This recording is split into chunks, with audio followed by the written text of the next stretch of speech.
E73। शायद यह अप्रेंटिस दायरे में ज़्यादा व्यवहार्य है, लेकिन उच्च दायरे के मार्शल कलाकारों के लिए ये लगातार मुश्किल होता जा रहा है। हेडमास्टर अरोनियन ने समझाया। मार्शल स्क्वायर बहुत ज़्यादा बल लगाते हैं, फिर भी वे भी मार्शल सीनियर्स की ताकत के सामने बच्चों के समान हैं।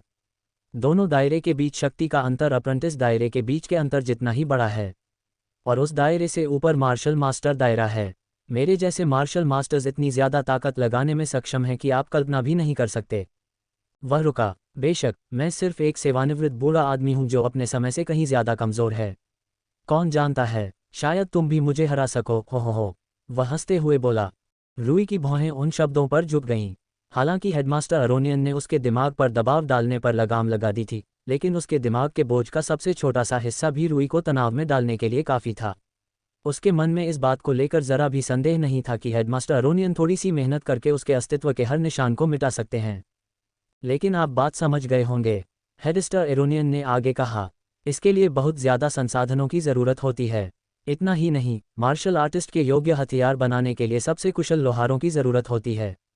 हालांकि हथियार बनाने के लिए ज़रूरी सामग्रियों की अविश्वसनीय कठोरता अविश्वसनीय रूप से ज़्यादा है। इसका मतलब है कि फोर्जिंग प्रक्रिया बेहद मुश्किल है। एक भी हथियार बनाने के लिए बहुत ज़्यादा गर्मी और शक्तिशाली गूढ़ तकनीक की ज़रूरत होती है। रखरखाव के लिए भी यही सच है। यह एक बेहद महंगा प्रयास है। मैं समझ गया। रूई ने सिर हिलाया। ये बात बहुत मायने रखती है। इसने पूरी तरह से समझाया कि क्यों हथियार का इस्तेमाल इंसानों में आम है, लेकिन मार्शल आर्टिस्ट में नहीं। आपके स्पष्टीकरण के लिए धन्यवाद, हेडमास्टर अरोनियन। हो, बिल्कुल नहीं, हेडमास्टर अरोनियन। क्या कोई और बात है जिसके लिए तुम मुझसे मिलने आए हो? नहीं, बस इतना ही। आपका समय लेने के लिए क्षमा करें। अब मैं विदा लेता हूँ, रूई ने झुककर कहा। उसने सिर हिलाया। तुम अपने मार्शल पद के एक महत्वपूर्ण चरण में हो। जल्द ही यह अकादमी तुम्हारे लायक नहीं रह जाएगी। तुम एक स्वतंत्र मार्शल कलाकार के रूप में अपना जीवन शुरू करोगे। तुम्हारे आगे महत्वपूर्ण निर्णय हैं। किसी भी चीज़ से ज़्यादा सुनिश्चित करो कि तुम दिन के अंत में अपने मार्शल पद के प्रति सच्चे रहो। हाँ हेडमास्टर, रूई ने पुष्टि की। धन्यवाद। वह पलटा और कार्यालय से बाहर चला गया। एड्स बाय पब फ्यूचर। जैसे ही वह अप्रेंटिस लाइब्रेरी की ओर बढ़ा, दरवाजे उसके पीछे बंद हो गए। अपने मार्शल पद पर सच्चे रहो, उसने मन ही मन दोहराया। दोनों में से कौन सा विकल्प उनके मार्शल पद के लिए ज़्यादा सही था? तकनीकों में तेज़ी से महारत हासिल करने का मार्ग, या ऐसा मार्ग जो उनकी मार्शल आर्ट के मूल को सशक्त बनाता है जिस पर काम करने में उन्होंने 2 जिंदगियां बिताई थीं? हकीकत में जवाब हमेशा स्पष्ट था। वह सिर्फ इतना ही नहीं चाहता था कि उसे अपनी प्रशिक्षण गति से मिलने वाले उल्लेखनीय लाभों को छोड़ दे, क्योंकि वह नींद न आने के प्रति अत्यधिक सहनशील था। लेकिन वॉइड एल्गोरिदम से जुड़ी हर चीज़ उनके लिए ज़्यादा महत्वपूर्ण थी। खास तौर पर ऐसी तकनीक जो उन्हें पूरी तरह से पूर्णता और उत्कृष्टता के साथ इस्तेमाल करने की अनुमति दे सके। इसकी कठिनाई निश्चित रूप से बहुत अधिक थी, लेकिन उसके पास इसे दूर करने के लिए साधन थे। जब तक वह अपनी पूरी क्षमता से काम करता, तब तक कुछ गलत होने की संभावना बहुत अधिक नहीं थी। उन्होंने अपना संचार उपकरण निकाला और स्क्वायर ग्रिलोगन को संदेश भेजकर अपने निर्णय की जानकारी दी। यह आखिरी प्रशिक्षण चरण होगा जहां मैं अपनी विकास गति का लाभ बरकरार रखूंगा। रूई ने हार मानने के भाव के साथ कहा। मुझे वास्तव में इसका पूरा लाभ उठाना है। ये वही मानसिकता थी जो लोगों को तब अपनानी पड़ती थी जब कीमतें सामान्य होने से पहले जितना संभव हो सके उतना रियायती खाद्य पदार्थ खरीद कर रख लेते थे। एड्स बाय पब फ्यूचर। तभी वह आह भरता हुआ अप्रेंटिस लाइब्रेरी में पहुंचा। यह शायद मार्शल अकादमी की अप्रेंटिस लाइब्रेरी में प्रवेश करने का आखिरी मौका होगा, उसने सोचा। उसे इस बारे में पूरा यकीन था, चाहे वह इस प्रशिक्षण चरण से स्क्वायर कैंडिडेट बने या नहीं, वह अकादमी छोड़ देगा। यह उसे एक नीरस बेड़ी की तरह लगने लगा था जो अब उसे ज़्यादा उपयोगी नहीं बनाती थी। वह अकादमी में बिताए समय में लिए गए कर्ज से छुटकारा पाने के बाद एक बार फिर स्वतंत्र होने की इच्छा रखता था। मार्शल अकादमी में मेरे अंतिम प्रशिक्षण चरण का समय आ गया है, रूई अंदर जाते हुए धीरे से बोला। अप्रेंटिस लाइब्रेरी अब उसके लिए एक बेहद परिचित जगह थी। अब तो, उसने सोचा, क्या चुनना है? उसने अभी तक पूरी तरह से अपना मन नहीं बनाया था। हालांकि उसे अपनी मार्शल आर्ट के बारे में पूरा भरोसा था कि वह निश्चित रूप से प्रशिक्षण नहीं लेना चाहता था। मेरे शारीरिक मापदंड पिछले प्रशिक्षण चरण से काफ़ी मजबूत हैं, उन्होंने सोचा। मैं अपनी मार्शल आर्ट को व्यापक बनाने से अधिक लाभ प्राप्त करता हूं, जिससे मुझे उन मार्शल आर्ट की संख्या बढ़ाने में मदद मिलती है जिन्हें मैं अपना सकता हूं। आखिरकार यही मेरा मार्शल पथ है। रूई को पता था कि अभी भी कई मार्शल आर्ट हैं जिन्हें अपनाने में वह पूरी तरह सक्षम नहीं है। वह उन पर ध्यान केंद्रित करने में अधिक रुचि रखता था, न कि उन पर जिन्हें अपनाने में वह पहले से ही पूरी तरह सक्षम था। इसका मतलब ये होगा कि उसे अपनी क्षमताओं में कुछ हद तक विविधता लाने की आवश्यकता होगी। एक हद तक वह इस प्रशिक्षण चरण को लेकर काफ़ी उत्साहित थे, उन्हें बड़ी मात्रा में नई क्षमताएं प्राप्त होने वाली थीं, या कम से कम यही उनका लक्ष्य था। अब तो उसने सोचा, मुझे कहाँ से शुरू करना चाहिए। उसने पुस्तकालय के एक विशेष अनुभाग पर नज़र डाली। मानसिक तकनीक अनुभाग। ये वही अनुभाग था जहां उन्होंने माइंड पैलेस तकनीक सीखी थी, जो उनके पूरे जीवन में अब तक की सबसे क्रांतिकारी तकनीक थी। अगर मैं कहीं से शुरुआत करने जा रहा हूं, तो मैं उन तकनीकों से क्यों नहीं शुरू करूं जो मेरे लिए पूरी तरह से अनुकूल हैं। उसकी आंखें उत्सुकता से चमक उठीं। मानसिक विभाग ने पिछली बार उसे एक रत्न दिया था, शायद इस बार भी यह उसे एक और रत्न दे। देखने में कोई बुराई नहीं है। उसने कंधे उचका दिए। अगर वह अपनी मार्शल आर्ट में विविधता ला सकता है और साथ ही ऐसी तकनीकें भी सीख सकता है जिनके साथ उसकी अविश्वसनीय संगतता है, इससे उसे समान शक्ति वाली सामान्य तकनीकों की तुलना में बहुत कम प्रयास में उच्च गुणवत्ता वाली तकनीकों में महारत हासिल करने में मदद मिलेगी। एक बार जब वह मानसिक खंड में पहुंच गया तो उसने तकनीकों पर एक अच्छी नज़र डाली। उसे याद आया कि वह जो तकनीकें देख रहा था उनमें से कई में वह भाग गया था। अपने पिछले प्रशिक्षण चरण में उसने उन सभी पर एक नज़र डाली थी, हालांकि उन्हें खारिज कर दिया क्योंकि वह कुछ बहुत ही विशिष्ट चीज़ की तलाश में था। उस समय वह एक मानसिक तकनीक की तलाश में था जो उसे पूर्वानुमान और अनुकूली विकास मॉडल के इर्द गिर्द घूमने वाले वॉइड एल्गोरिदम के पैटर्न अनुकूलन प्रणाली का उपयोग करने में मदद कर सके। अब वह उनसे एक अलग मानसिकता के साथ संपर्क में आया था। वह कुछ ऐसा चाहता था जो उसे मौजूदा क्षमताओं को बढ़ाने के बजाय अतिरिक्त क्षमता प्रदान करे। ये पिछली बार की मानसिकता से बिल्कुल विपरीत था। उन्होंने ऐसी तकनीकें देखनी शुरू की जिन पर उन्होंने पहले ज़्यादा ध्यान नहीं दिया था। उसकी नज़र एक दिलचस्प चीज़ पर पड़ी। मन मास्क। दिलचस्प, उसने मन ही मन सोचा। विवरण के अनुसार माइंड मास्क तकनीक उपयोगकर्ता को आत्मसम्मोहन के प्रयोग द्वारा उस खतरे को बदलने की अनुमति देती है जिसे संवेदनशील जीवन सहज रूप से उपयोगकर्ता से महसूस करता है। इसका उपयोग उपयोगकर्ता द्वारा महसूस किए जाने वाले खतरे की मात्रा को बढ़ाने या उपयोगकर्ता द्वारा महसूस किए जाने वाले खतरे की मात्रा को कम करने के लिए भी किया जा सकता है। इसे एक रणनीतिक निरोध के रूप में इस्तेमाल किया जा सकता है, जिसमें किसी व्यक्ति को वास्तव में उससे भी अधिक शक्तिशाली होने का झांसा दिया जाता है, ताकि वह एक मार्शल अप्रेंटिस होने के बावजूद हानिरहित दिखने के द्वारा अपनी सुरक्षा कम कर सके। उच्च स्तरों पर इसका उपयोग किसी प्रतिद्वंद्वी में अत्यधिक भय और व्यामोह पैदा करके उसे बाधित करने के लिए किया जा सकता है, जिससे प्रतिद्वंद्वी का प्रदर्शन कमतर हो जाता है। कठिनाई के मामले में इस स्तर तक महारत हासिल करना 8वीं या 9वीं कक्षा के बीच कहीं भी था। इस तकनीक से उपयोगकर्ता को जो कठिनाई का सामना करना पड़ेगा वह पूरी तरह से उनकी दृश्य कल्पना की क्षमता पर निर्भर करेगा। यह उन मार्शल प्रशिक्षुओं के लिए अनुशंसित नहीं है जिनकी दृश्य कल्पना कमज़ोर है, क्योंकि प्राप्त की जाने वाली दक्षता काफ़ी खराब होगी। यह एक विचित्र तकनीक थी जिसमें तकनीक की क्षमता और कठिनाई दोनों स्तर परिवर्तनशील थे और पूरी तरह से उपयोगकर्ता की मानसिक क्षमता पर निर्भर थे। पबफ्यूचर द्वारा विज्ञापन। रूई ने आह भरी। ये तकनीक लगभग उसे बुला रही थी। अपनी परिस्थितियों में वह ऐसी तकनीक कैसे अपना सकता था? ठीक है, उसने स्क्रॉल उठाया और उसे अपनी थैली में रख लिया। उसे यह स्वीकार करना पड़ा कि वह ये देखने के लिए उत्सुक था कि यह तकनीक उसके हाथों में कितनी कारगर साबित होगी। अगर उसका अनुमान गलत नहीं था, तो जब तक वह इस तकनीक में महारत हासिल कर लेगा, तब तक उसे कुछ वाकई आश्चर्यजनक देखने को मिलेगा। वह इधर उधर घूमता रहा, कुछ दिलचस्प और नया खोजता रहा। मानसिक तकनीकें उसके लिए इतनी अनुकूल थीं कि वह एक और तकनीक को प्रशिक्षित करने के लिए तैयार था, बशर्ते कि यह इसके लायक हो। उसकी नज़र किसी दिलचस्प चीज़ पर पड़ी। मन स्विच। यह एक ग्रेड 3 प्रशिक्षण तकनीक थी जो मन और मस्तिष्क को इस प्रकार अनुकूलित करती थी कि जब उपयोगकर्ता लक्षित तंत्रिका संबंधी घटनाओं के बीच संबंध बनाकर कुछ शारीरिक मुद्राएं अपनाता था, तो वह कुछ मानसिक और तंत्रिका संबंधी घटनाओं को सक्रिय कर देता था।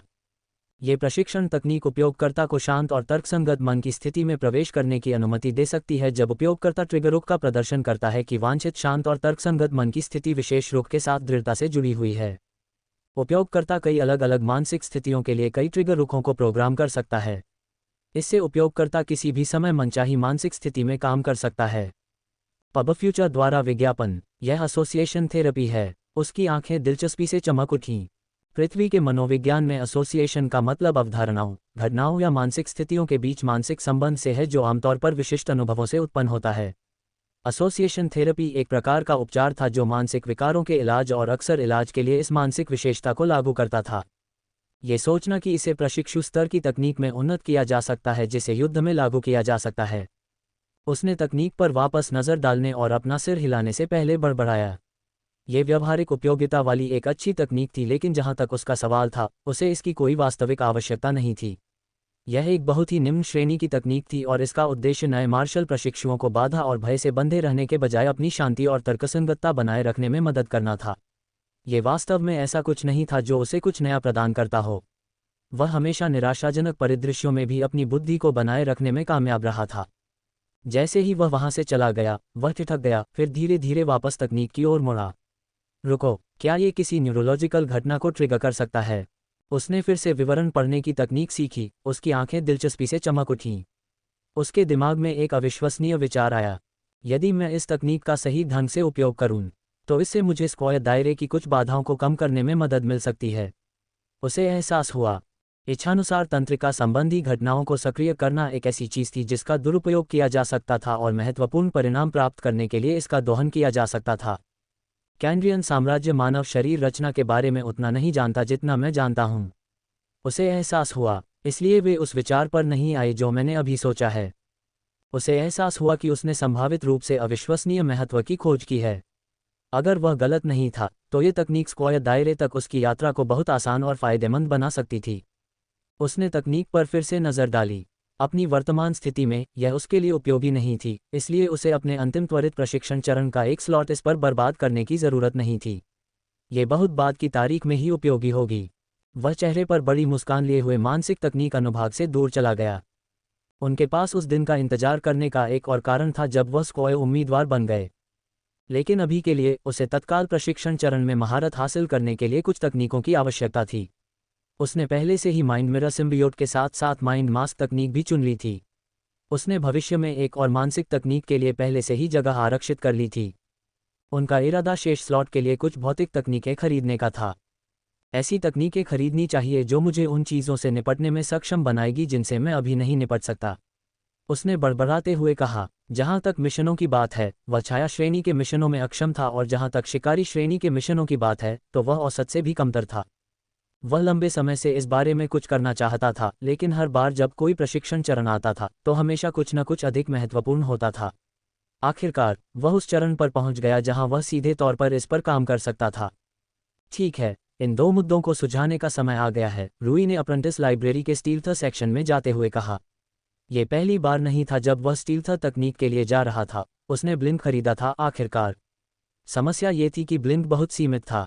शुरुआत में यह अप्रेंटिस क्षेत्र के उच्च स्तरों पर अप्रचलित होने लगा था क्योंकि मार्शल अप्रेंटिस के पास स्वाभाविक रूप से मजबूत इंद्रियां होती थीं और उनमें से कई के पास संवेदी तकनीकें भी थीं।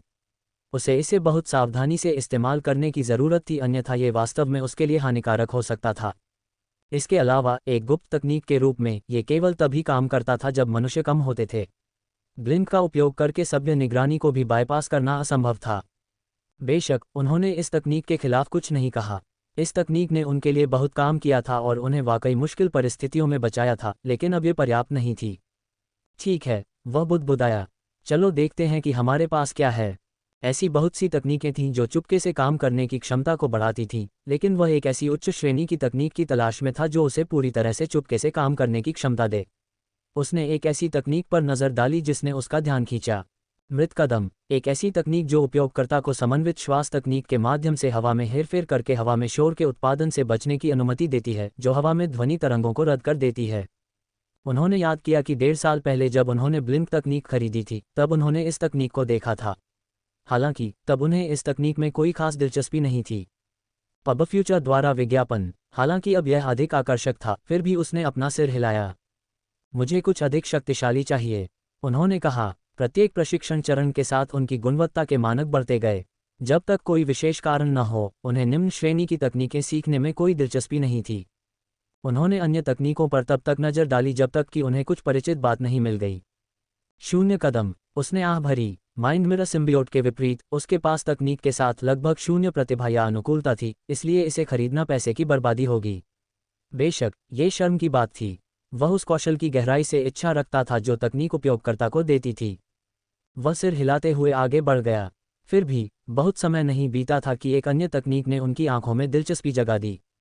छाया कदम, 0 चरण तकनीक का एक डाउनग्रेडेड संस्करण जो किसी की उपस्थिति को आंशिक रूप से छिपाने और अस्पष्ट करने के लिए पैंतरेबाजी आधारित दिशा निर्देश का उपयोग करता है। ये केवल सामान्य मनुष्यों की इंद्रियों को पूरी तरह से चकमा दे सकता है जिस तरह 0 चरण मार्शल अप्रेंटिस के साथ करता था।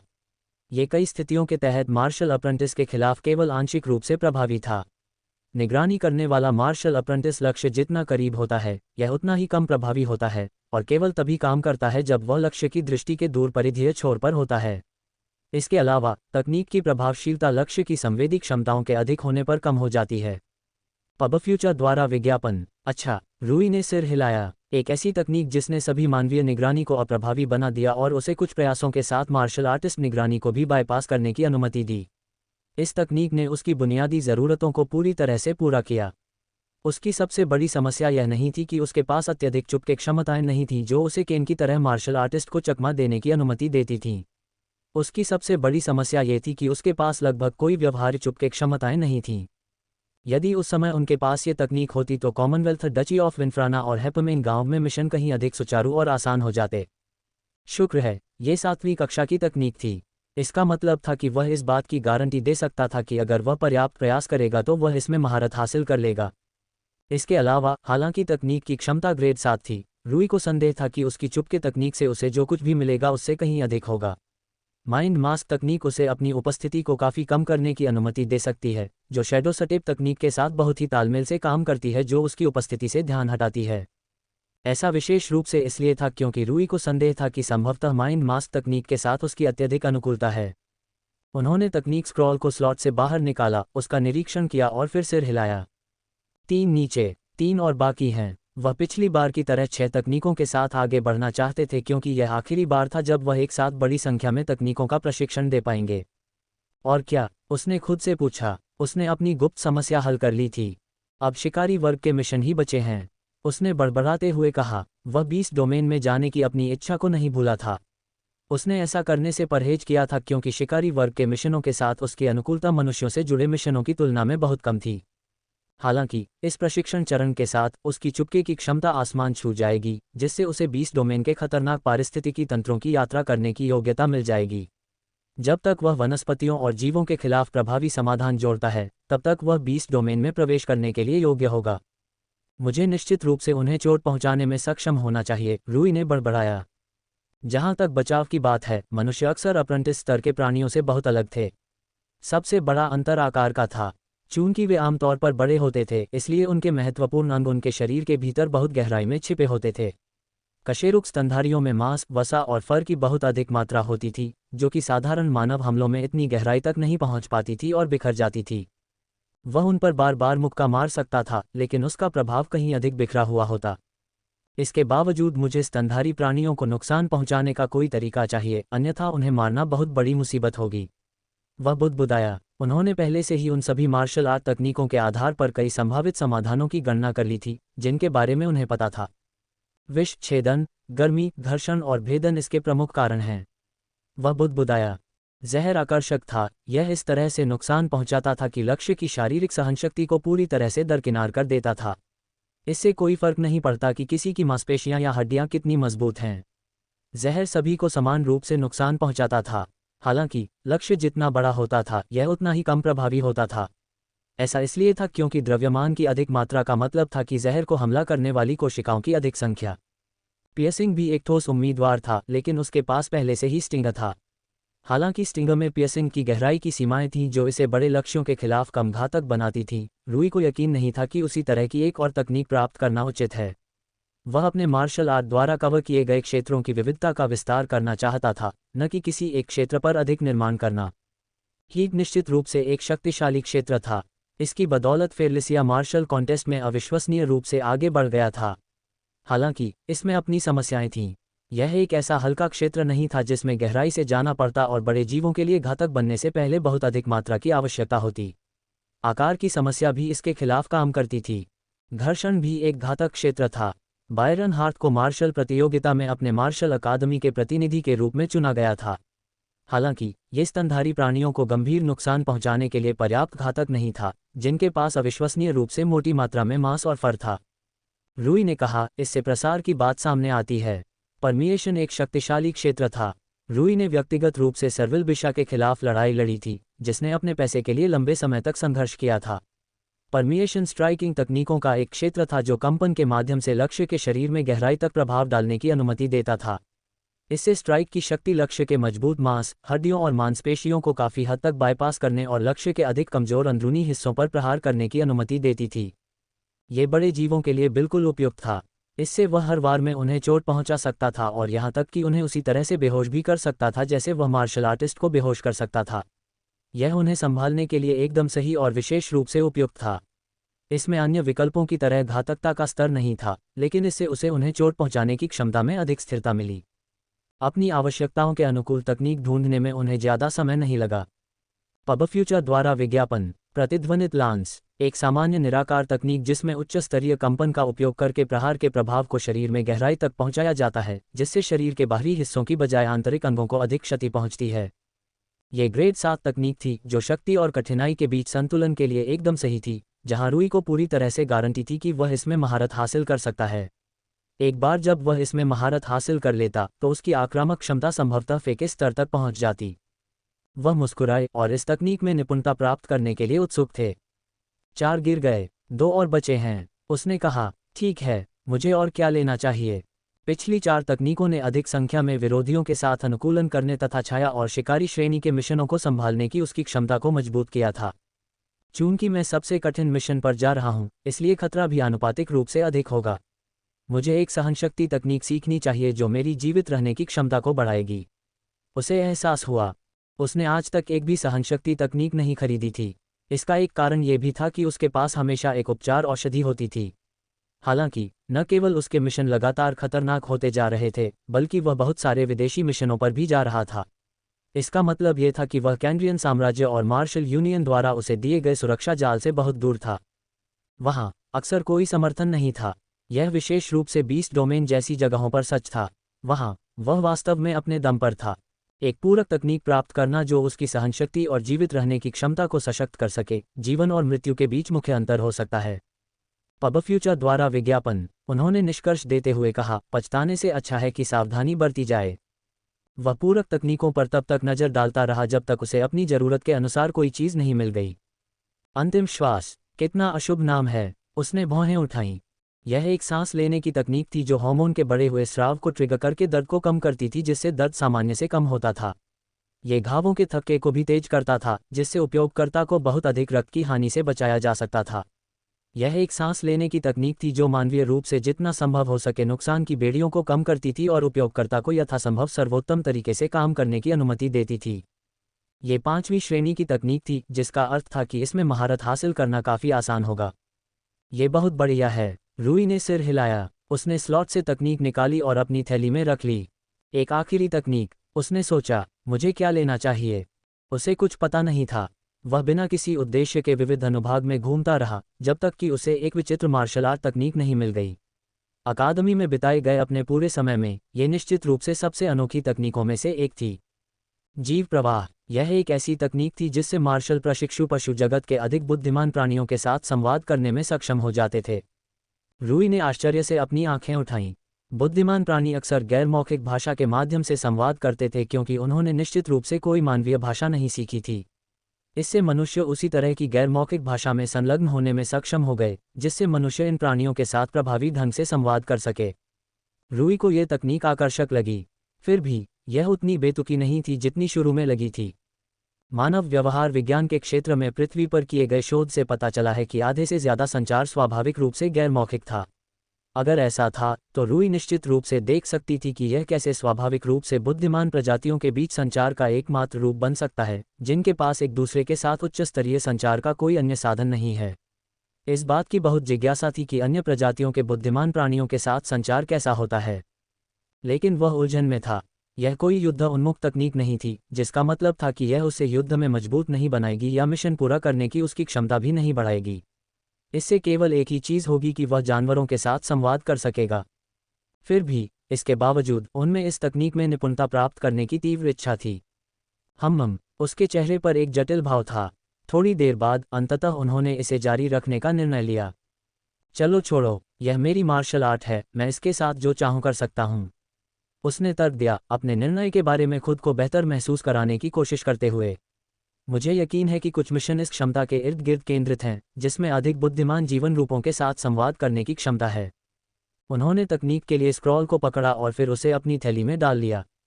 इसके साथ ही उन्होंने अपने अगले प्रशिक्षण चरण के लिए सभी 6 तकनीकों का चयन कर लिया था।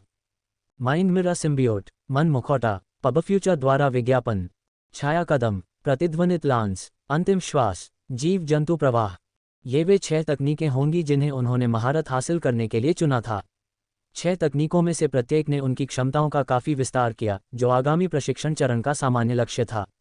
सबसे तात्कालिक लक्ष्य स्क्वाय उम्मीदवारी तक पहुंचना था, जो केवल तभी किया जा सकता था जब उनकी मार्शल आर्ट परिपक्व हो जाए, जो स्क्वाय उम्मीदवारी की दूसरी शर्त को पूरा करती है।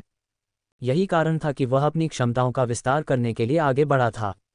वह जानता था कि जब तक वह अपनी क्षमताओं का एक निश्चित सीमा तक विस्तार नहीं करेगा, तब तक उसकी मार्शल आर्ट परिपक्वता की एक निश्चित सीमा तक नहीं पहुंच पाएगी। चूंकि यह अपने आदर्श रूप में एक सर्वव्यापी व्यापक मार्शल आर्ट होना चाहिए था।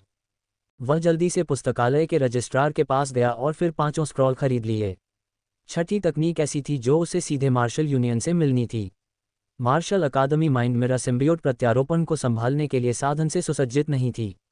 अगर ऐसा होता भी, तो वह इस प्रक्रिया को मार्शल यूनियन में सिम्बियोटिक संप्रदाय द्वारा प्रबंधित करवाना पसंद करता, जो इस मामले के विशेषज्ञ थे। एक बार जब उन्होंने सभी 5 तकनीकें खरीद लीं, तो उन्होंने एक मेज पर बैठकर प्रत्येक तकनीक के प्रशिक्षण को बड़ी रुचि के साथ पढ़ा। माइंड मास्क तकनीक में एक प्रशिक्षण प्रणाली थी जो काफ़ी दिलचस्प थी, फिर भी यह उनकी अपेक्षाओं से बहुत अलग नहीं थी।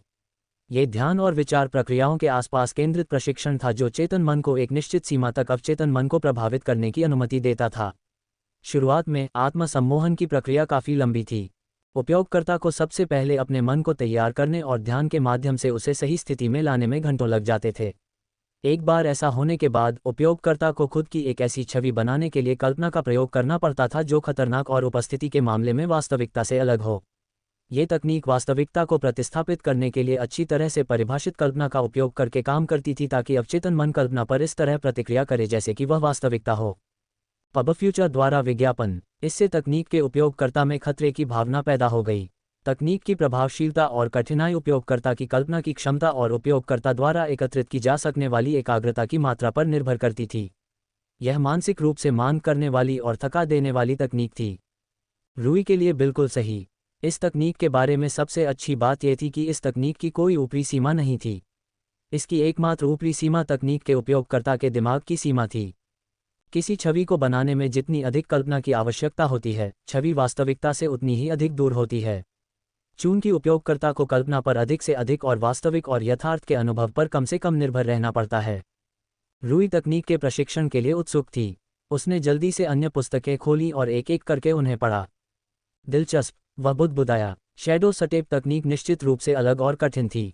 इस तकनीक में निश्चित रूप से एक मानसिक पहलू था क्योंकि इसमें यह समझने की आवश्यकता थी कि ध्यान और जागरूकता कैसे काम करती है, लेकिन इसके अलावा यह एक बहुत ही क्रूर बल तकनीक थी जिसमें गलत दिशा में जाने के लिए सही रूपों और सही समय और आंदोलनों के स्थान पर बार बार अभ्यास करना पड़ता था। लेकिन इस तकनीक के मूल में, तकनीक उपयोगकर्ता का ध्यान जिस दिशा में गलत दिशा में जा रहा था, उसके विपरीत दिशा में तेजी से आगे बढ़ने से काम करती है। गलत दिशा को हरकतों में एकीकृत किया गया था और इसमें वही तत्व थे जो लोगों की हरकतों में थे जब उनका ध्यान वास्तव में उनकी हरकतों के विपरीत दिशा में किसी चीज़ पर था, जैसे कि कोई उनका पीछा कर रहा हो। अंतर यह था कि जब एक अलौकिक मस्तिष्क और मन वाले मार्शल अप्रेंटिस ने उसी तकनीक का प्रदर्शन किया, तो यह अधिक प्रभावी था क्योंकि ध्यान हटाने के लिए आवश्यक युद्धाभ्यासों की उच्च परिशुद्धता और सटीकता थी। इसमें महारत हासिल करना आसान नहीं होगा। अन्य तकनीकों की ओर बढ़ने से पहले उन्होंने अपना सिर हिलाया। रिवरबेरेटिंग लांस एक और भी सरल तकनीक थी। जिस आवृत्ति पर एक इंसान अपने अंगों को कंपन कर सकता था, वह मानव मस्तिष्क द्वारा सूचना को संसाधित करने और निर्णय लेने की गति की एक न्यूरोलॉजिकल सीमा के कारण सीमित थी। चूंकि मार्शल अप्रेंटिस के लिए ये सीमा कहीं ज़्यादा थी, इसलिए मांसपेशियों को कंपन करने की गति की सीमा भी कहीं ज़्यादा थी। हालांकि उस सीमा को आसानी से हासिल नहीं किया जा सकता था, इसे केवल अत्यधिक अभ्यास के बाद ही हासिल किया जा सकता था। रिवरबेरेटिंग लांस का प्रयोग मार्शल अप्रेंटिस को उनकी मांसपेशियों को अत्यंत उच्च गति से कंपन करने के लिए प्रशिक्षित करने के लिए किया गया तथा इसका प्रयोग स्तनधारी प्राणियों की बाह्य त्वचा, मांस और मांसपेशियों के अलावा कमजोर और अधिक महत्वपूर्ण अंगों पर भी प्रभाव डालने के लिए किया गया। चूंकि यह ग्रेड 7 तकनीक थी, इसलिए उसे कंपन की उस चरम सीमा तक नहीं धकेला जाएगा जो वह शारीरिक रूप से दे सकता था, लेकिन उसे निश्चित रूप से रास्ते में काफ़ी दूर तक धकेला जाएगा। इसके अलावा उसे हर मांसपेशी समूह के लिए इसे प्रशिक्षित करना होगा ताकि वह प्रभाव के प्रसार में शामिल हो सके, चाहे वह किसी